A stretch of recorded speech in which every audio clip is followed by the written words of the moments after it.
Hi guys, welcome back. Today I want to talk about something that everybody experiences and everybody knows, but only a few acknowledge, and even less people actually talk about this. I want us to talk about fear. If you're a normally functioning human being and you're on a motorcycle, you understand that you are the softest and the most vulnerable object in traffic. Our bodies are not designed to withstand some of the forces that potentially we could be thrown into in case of some unhappy accidents. And that brings fear because we understand it is a danger. And this is ultimately what is fear for, to keep us safe. How do we take this fear and make it, instead of the obstacle or problem, and convert it in something helpful? Let's look at those countries where motorcycles are the main mean of transportation. We know that people grow up riding and they start super early. They on bikes sometimes many hours per day, and that's their life. They don't know anything else. Does it mean they don't have fear? No, absolutely not. They are the same humans, they are wired the same way. The difference is that they process that fear, and instead of being an obstacle, it becomes just a reminder to be focused, to be paying attention, and to avoid problems much earlier than we are trained to do. We all have really unique reasons why we ride, and we all have really unique reasons what we are afraid of. For example, novice would be afraid just normal traffic and making sure that they would not drop a bike in a turn. More advanced riders would be worried about speed in a high-speed situation on the highway, or in more challenging situation off-road. And if you continue training, you will notice that your next fear is a lack of traction, or a lack of understanding of what the bike is doing under you. Those are just different flavors.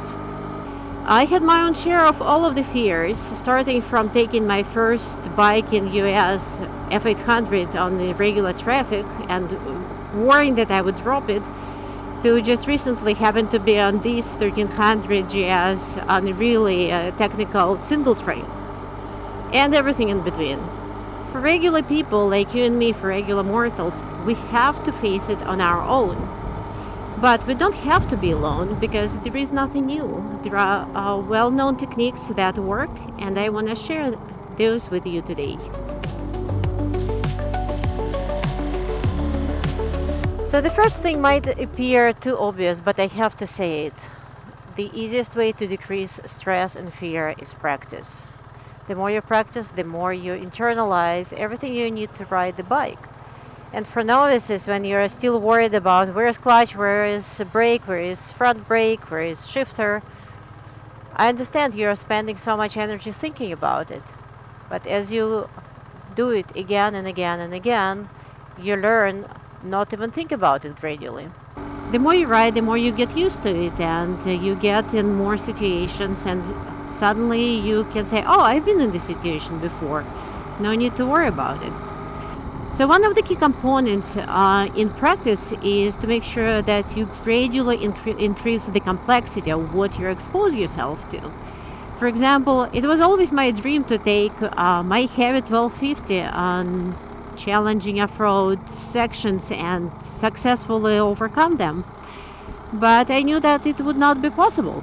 So I started on the well-packed gravel roads. If I was on 1250, I also get myself a tiny little 250cc KTM and started going on more rocky, more challenging routes on it first, because it weighs nothing. It was easy to manage and to deal with. It definitely took me time and patience to get where I am right now, and I think I'm doing pretty well. I'm not afraid to take this one, which is 1300cc, even sometimes on a single track. So I find it fun and rewarding, but I had to go through all of the gradual little steps that helped me to build my confidence. So depending on what your goal is, whether it's speed and track, or it's off-road and challenging terrains, Build your own map, a roadmap. Build your own milestones and go from simpler to more complex and to the top level where you think this is my goal, that's where I want to be. You will be surprised that once you achieve those, you will look back and say, oh, it's not that hard. But do not forget to celebrate those milestones, because I'm sure you worked hard to get there. And once you achieve your top goal, I am sure you will have probably another dozen in your mind what else you want to do. So the next one, I want to talk about several mental techniques that people use to manage fear. And I want to start with visualization. This is a technique that's probably used for the longest time in sports. And if you watch Olympics, or if you watch any competitive sports, you probably see people, athletes, sitting down and visualizing what they are going to do. What is happening in this moment, you literally tune your brain to perform at certain level, to do certain thing. You sort of program yourself to do it. I used it for 20 years when I was racing cars. I know that F1 champion Lewis Hamilton uses the same technique going on each of the tracks. So if you are struggling about traffic, or you're struggling about some technical uphill, close your eyes and try to visualize it. How you're going to feel on the bike, how bike will be moving under you, and how you will be at the end of it. It's important to visualize the end of it as a successful end of this activity. Second technique is self-talk. Remember that when we talk to ourselves, we practically tell our brain what it is going to be. Or even if it's just a positive thought, like, I trained for this, I know my bike, I know my balance, we'll be fine. Do not even think about possible negative outcomes, because you will be again wiring your brain into something negative, something that you want to avoid. So always think about good things and talk to yourself about those things that are important to you. I will be fine in traffic, I will pay attention. If it's particular corner you're worried about, you can use both of them. Close your eyes, visualize it, and say, I know, I got it.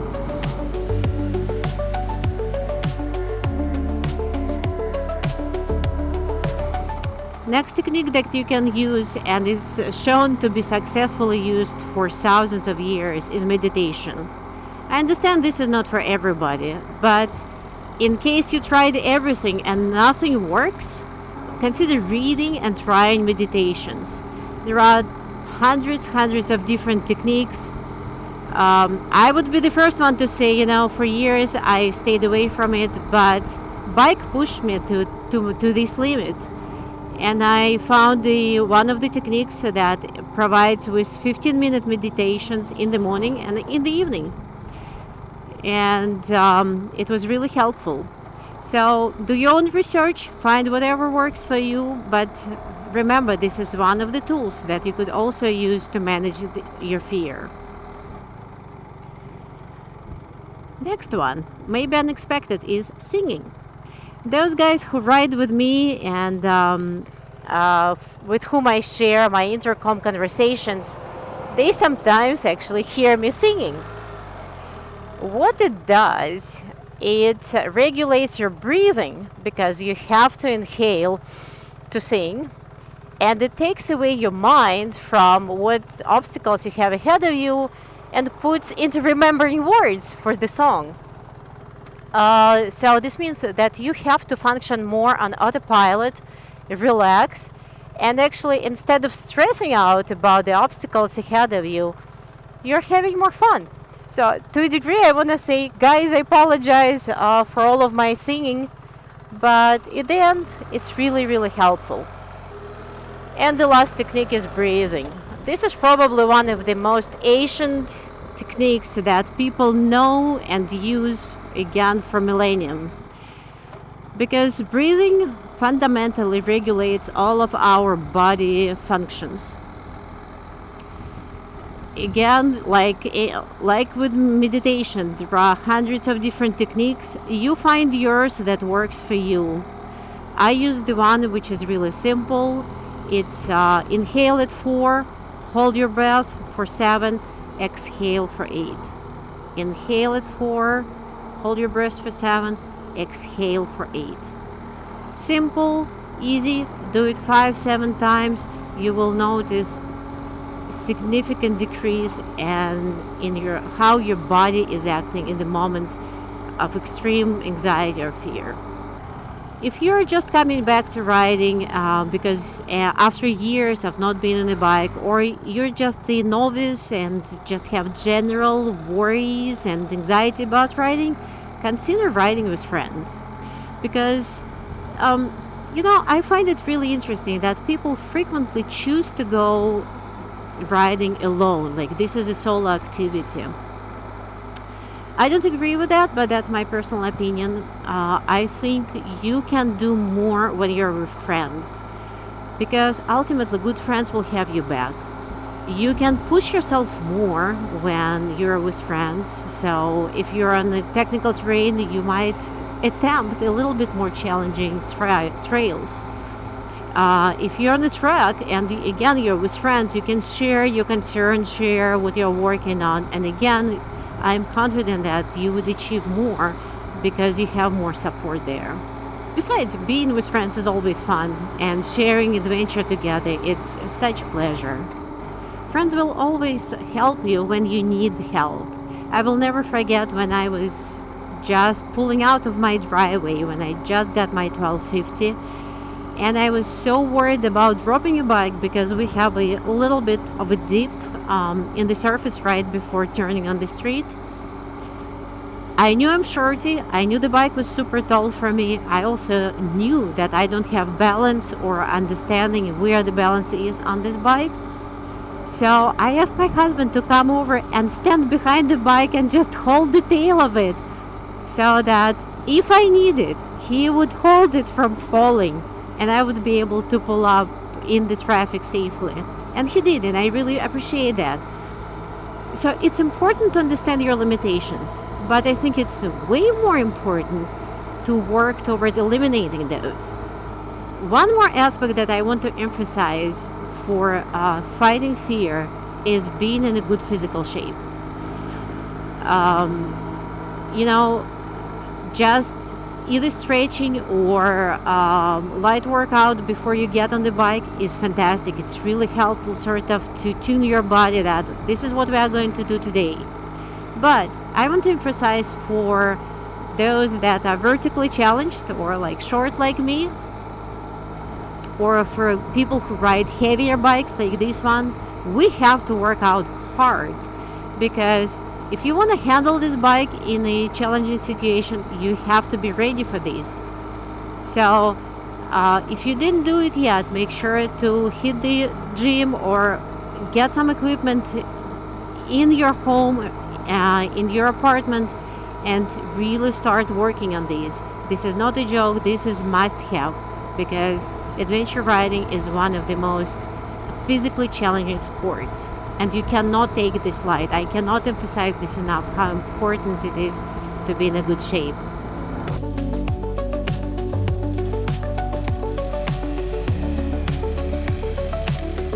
So fear is a normal part of the process. It's always there. But with techniques, with good solid techniques, we can learn how to manage it and to convert it from a problem to a helpful companion. And I want to say that don't use just one. Use a combination of these techniques, because one is never enough. Let's think about how children learn. When they are little and they are just learning to crawl or to walk, they do this endless repetition of learning how to do a new thing. There is no ego, there is just joy of being there and exploring the world, right? So they try, they fall, they rest, they sleep, they eat, try, fall, rest, sleep, and repeat again and again. No ego involved, just a humble joy of being alive and exploring the world. So I think as riders, it would be helpful for us to remember this and use the same approach to our riding, to improving our riding. So if you have your own stories, your own techniques that you use and successfully use to manage your fear, please share those. It's really important that we understand that we are not alone in this battle and support each other. I would be happy to learn those as well and share with others. So if you like this material, please consider liking and subscribing so that other people, more riders, would find this content and also benefit from it.